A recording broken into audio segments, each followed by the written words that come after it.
Bom dia, rapaziada, inscrita no canal, o Vasco em Pauta. Para quem não me conhece ainda, meu nome é Luiz. É, Eu venho aqui agora, hoje, para falar sobre o vexame de ontem do Vasco no Maracanã e perguntar para vocês até quando? Essa é a pergunta que não quer se calar. Até quando? Aliás, é uma pergunta que eu já venho fazendo já há algum tempo atrás. Que esse até quando já está passando, entendeu? Do limite, porque ontem, no meu entendimento, foi a gota d'água para permanecer com essa diretoria aí no Vasco. Tá tudo contra o que foi prometido. A pior campanha do Vasco em pontos corridos. O que precisa mais para mandar embora o treinador do Vasco? O Luiz Melo, CEO do Vasco, CEO do Vasco, né? O Paulo Brax, eu acho que desses três que eu falei aí, eu acho que desses três, ele é o que menos tem culpa. Por quê? Vou explicar por quê. Porque eu acho que ele está limitado pela SAF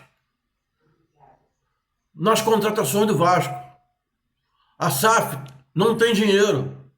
Então, o que o Paulo Brax pode fazer sem dinheiro? Qualquer um que estivesse no lugar dele, até vocês que estivessem no lugar dele, sem dinheiro, você não ia fazer as contratações que você queria que fizesse. E isso é papel do CEO do Vasco lá, do Luiz Melo, do Mulambo. Ele é que tinha que chegar lá na SAF e cobrar isso, pedir isso, pedir dinheiro. Porque o que foi prometido para o Vasco foi que o Vasco não iria entrar mais em desigualdade de condições financeiras com o rival. E isso não está acontecendo. Não está acontecendo. A gente está com um time limitadíssimo. Não é um time bom, também não é um time ruim, mas é um time limitado e está mal treinado. Muito mal treinado. Eu vou repetir o que eu disse ontem. Por mim, o treinador no vestiário, no intervalo do jogo, já tinha sido demitido. Ele não precisava nem voltar para o segundo tempo. Outra coisa, eu esqueci de citar um. O senhor Abel Braga. O que ele faz no Vasco? Qual é a função dele no Vasco? Dar tapinha nas costas do jogador para eles entrarem em campo? Que foi o que a gente viu ontem? No mais, a gente não vê o Abel fazendo nada, falando nada. A última vez que ele falou, ele fez um discurso dizendo que a gente não ia ter mais sofrimento. Não ia ter mais sofrimento. E aí, gente? Tá acontecendo isso? Não tá. Então, é cansativo a gente vir aqui cobrar uma coisa que quem tinha que estar cobrando é quem está lá dentro. Ah, pedir paciência para a torcida. A torcida não tem que ter mais paciência, não, meu. Não tem que ter mais paciência, não. O tempo está passando e as coisas não evoluem.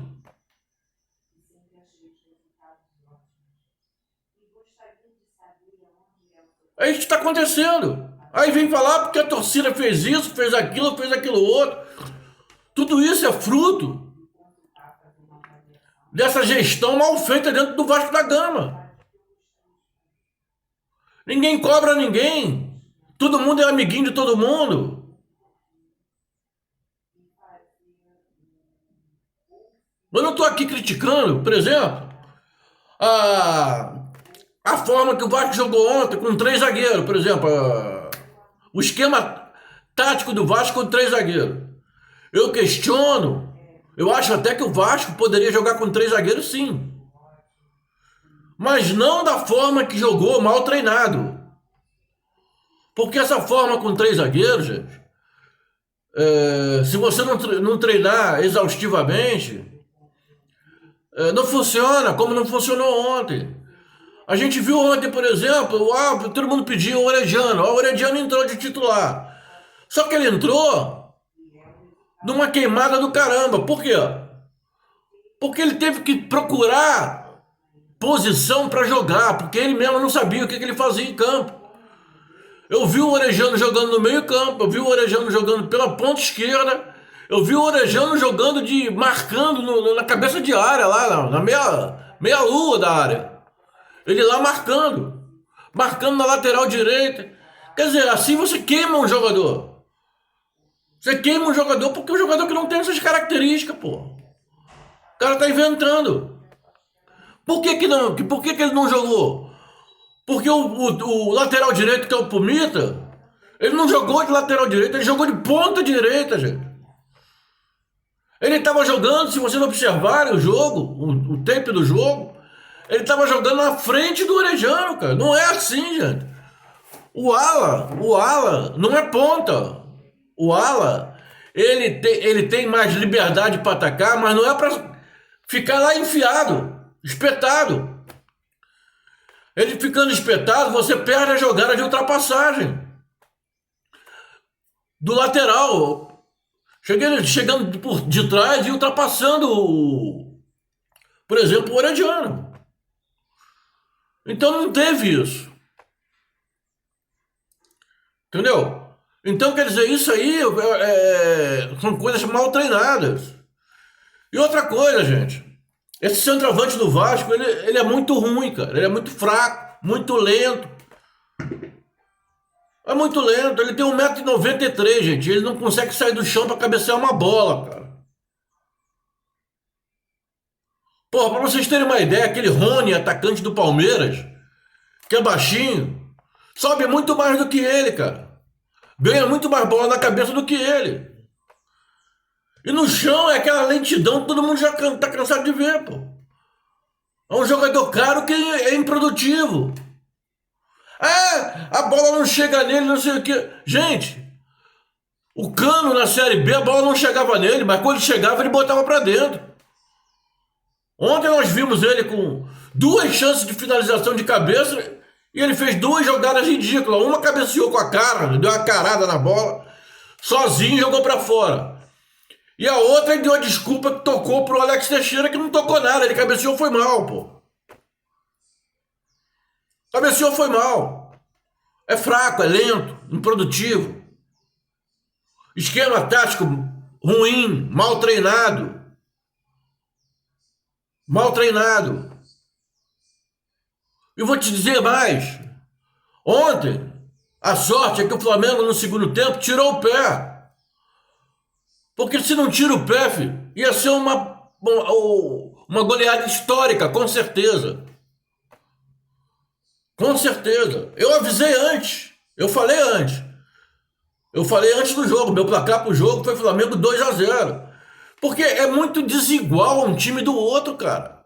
É muito desigual. Não adianta que a gente ficar dizendo que o Vasco vai ganhar. Uma coisa é você querer que ganhe, outra coisa é você achar que vai ganhar. Não dá pra achar que vai ganhar. Jogando esse futebolzinho que vem jogando, não é? Não foi ontem. Ele tá jogando, vem jogando direto. Não é à toa que tá em 19º colocado. E não ganha de ninguém.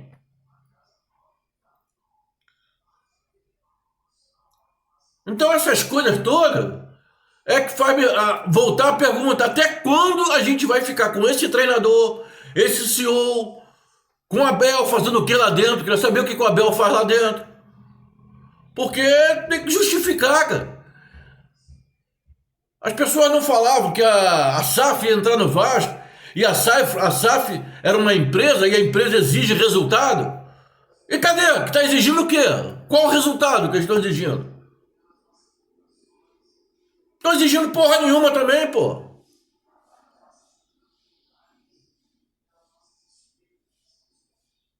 Eu vou mais longe também. Se fosse o Eurico Miranda que estivesse no Vasco, olha que eu não sou fã do Eurico Miranda, hein?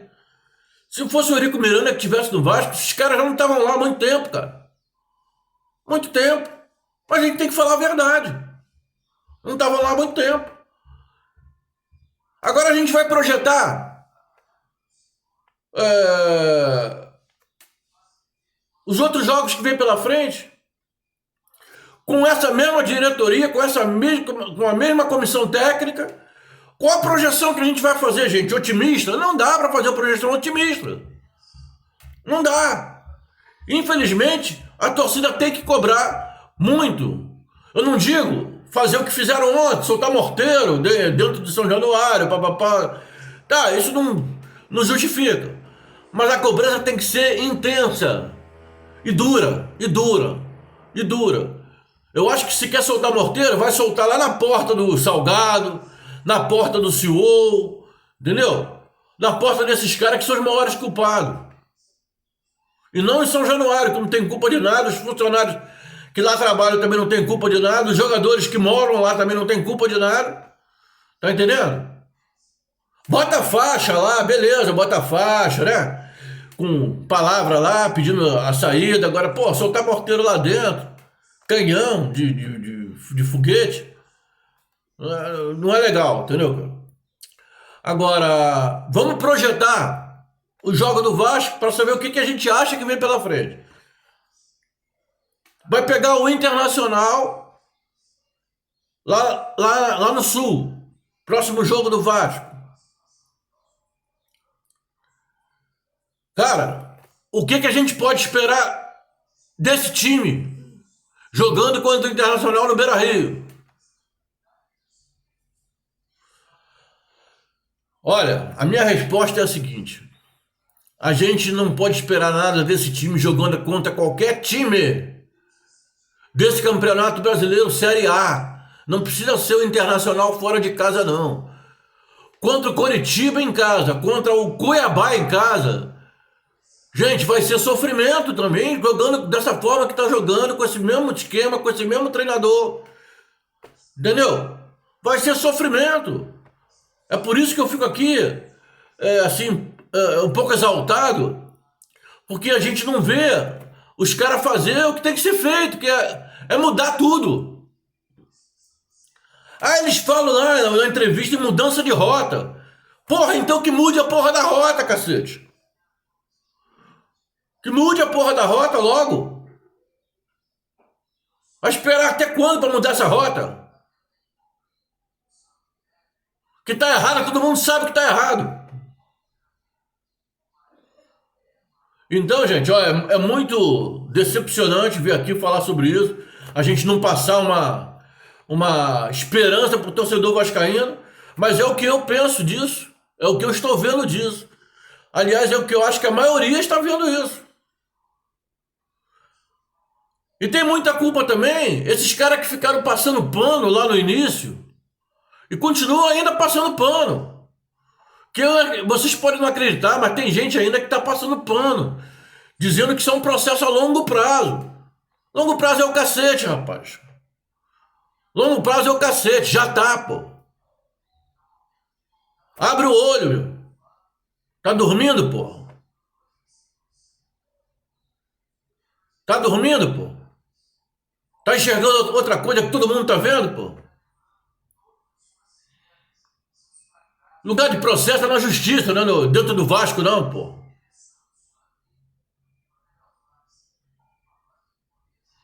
Então, gente, é isso que eu tinha para falar. Eu tô muito decepcionado, porque as pessoas falavam, o Vasco. Inclusive meu amigo Rafael Rosa, ele falou assim: não, Luiz, eu tenho certeza que se o Vasco perder para o Flamengo, o Barbieri não vai ficar no Vasco, vai ficar insustentável. Cadê? Cadê? Até agora, nesse momento que eu estou fazendo o vídeo, o cara não continua lá dentro a mesma coisa. Eles estão esperando ainda. Estou esperando. Eu falo, rapaz, eu não acredito nessa diretoria, é tudo incompetente. Não dá para acreditar nessa diretoria, porque é uma diretoria que não toma atitude. As atitudes que tem que tomar, eles não tomam. Eles ficam esperando não sei o quê. Esperando o quê?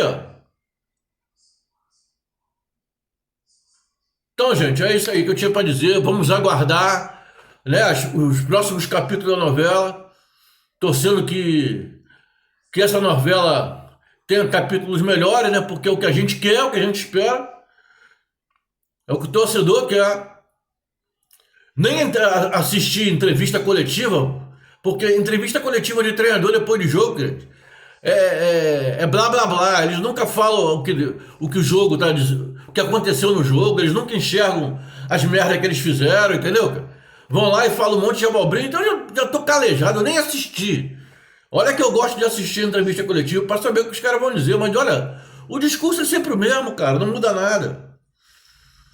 Você pergunta para ele justificar uma derrota, ele não consegue. Ele diz que não é que perdemos, eu tô sentimento de frustração. Porra, meu irmão. Se tivesse outro sentimento também seria um absurdo, né, cara? Pelo menos um sentimento de frustração é o mínimo. Gente, ou vou pedir para vocês aí para compartilhar esse vídeo aí, por favor. Fazer um comentário aí para a gente saber o que avaliação do nosso conteúdo aí, se vocês gostaram, se vocês estão gostando. Se inscrevam no canal, ativem o sininho para receber as notificações, né, de vídeos e lives que foram feitas, a notificação que o YouTube manda, né, para vocês. E uma boa segunda-feira para vocês. E até amanhã de manhã de novo, quando eu vou fazer mais um vídeo falando sobre o Vasco da Gama. Tchau, gente.